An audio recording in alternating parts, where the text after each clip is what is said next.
Ngayon, pipili na naman tayo ng mga opisyal ngayong Mayo. Ano ba ang problema natin, mga botante? Ang problema sa atin, ang pinipili natin ay paulit-ulit ba? Pabalik-balik lang. Mahilig tayo sa sikat. Mahilig tayo sa magaling kumanta, sumayaw dito sa stage. Mahilig tayo sa nagpapa-amuse, nagpapatawa sa atin. At mahilig tayo sa hindi natin tinitingnan kung ano ba yung karakter, totoong karakter ng tao sa likod ng mukha niya sa TV. Ganyan tayo ang ugali ng mga Pilipinong botante. Kaya siguro dapat sa darating na halalan, pag-isipan na natin ang ating iboboto. Sabi ko nga sa inyo, nadala na ako, na-scam na ako, nabudol na ako. Hindi ako mag-endorso ng kandidato. Kasi baka pagkatapos ng eleksyon, sasabihin nyo na naman, na-scam ba ya Inday Sara dahil sa iyo? Ang gagawin ko para sa inyo, sasabihin ko, ano ba ang kailangan nating gawin as voter? Ano? Una, huwag natin ibenta ang boto natin. Diba? Ngayon, legitimate na ang vote buying. Nakatago siya sa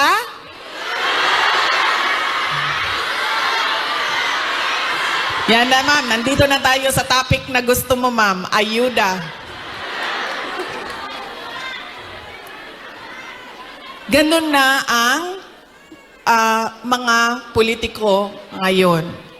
Bibigyan ko kayo ng example, ha, ng experience ko sa mga pagbibigay ng ayuda o vote buying.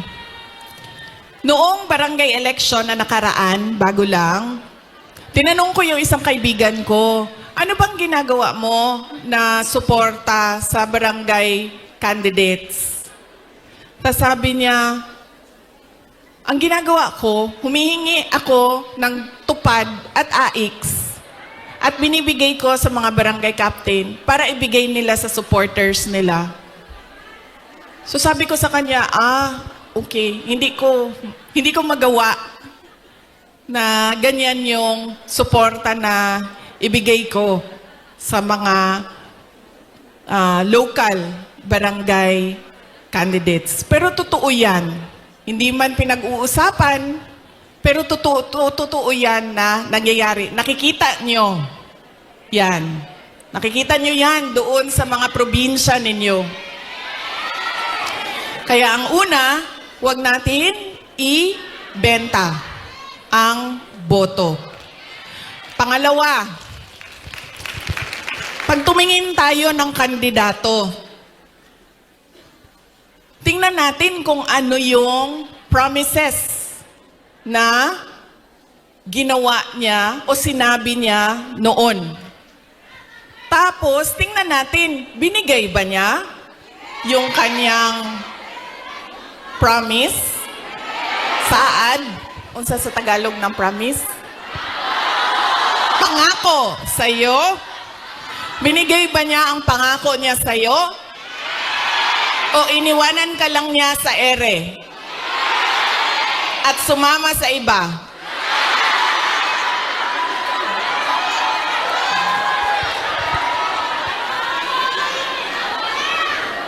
Ganyan.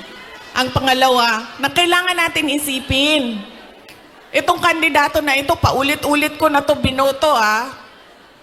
Ano ba sinabi nito noon? Ano bang nagawa niya? Ano bang rason niya? Bakit hindi niya nagawa?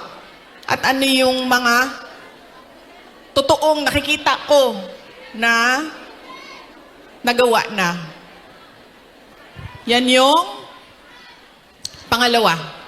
Pangatlo, ito talaga. Wala sa buong mundo ang makakakontra sa akin, kahit isa, nito. Dahil ako ay produkto din ng political dynasty.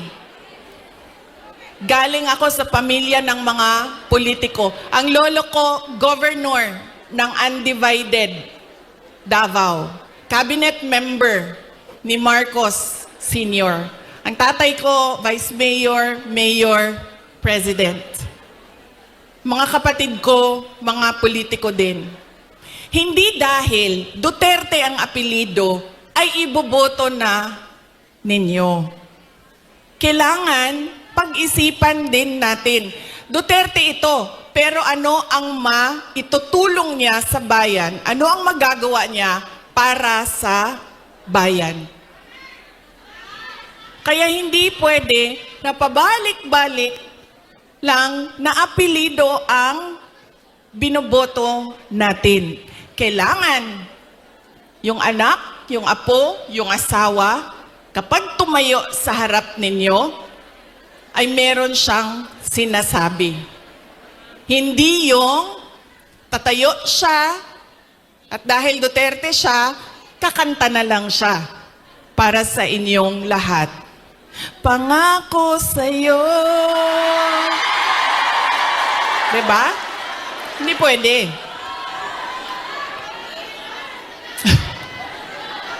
Ma'am, ganyan talaga yan, ma'am. Sa tingin ko naman kasi talaga, totoo, walang forever.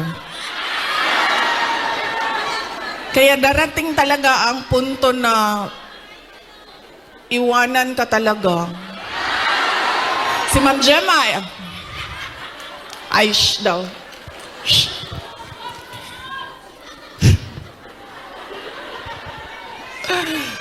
Diba?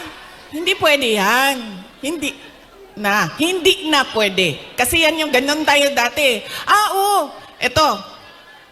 Tinanong ko isang beses dito sa Manila, sa NCR. Tanong ko, Ma'am, sinong kandidato niyo sa mayor? Sabi niya, si ano, ganito, apelido. Sabi ko, di ba sila din yung mayor dati? Sabi niya, oo, yung uncle niya. Sabi ko, so bakit yan pa rin ang pipiliin ninyo? Sabi niya, nasubukan na kasi. So, syempre ako, hindi na lang ako nagsalita. Pero nakita ninyo yung ang ating behavior sa pagpili ng kandidato. Dahil anak, apo, asawa, nasubukan na kasi, parehong apelido, go, bibigay ko na yung napaka-special na right ko na bumoto. So, mahalaga, hindi dahil anak, hindi dahil Duterte ang apelido, ay iboboto nyo na. Pag-isipan ninyo, ano ba ang dala niya sa lamesa? Ano ba ang dala niya para sa bayan? 3, huwag ibenta ang boto. Ano ang mga pangako na napako? At pangatlo ay, hindi dahil galing yan sa sikat na pamilya ay iboboto na ninyo kaagad. So tingnan natin ang mga karakter, accomplishment, abilidad, kapasidad ng mga kandidato nating senador. Kapag inutusan yan bumili ng suka, automatic na yan, may abilidad na yan. Diba? Saan nanggaling ang abilidad niya? Siyempre, kung saan yung saan yung bilihan ng suka. Doon yan sa shortcut na daan.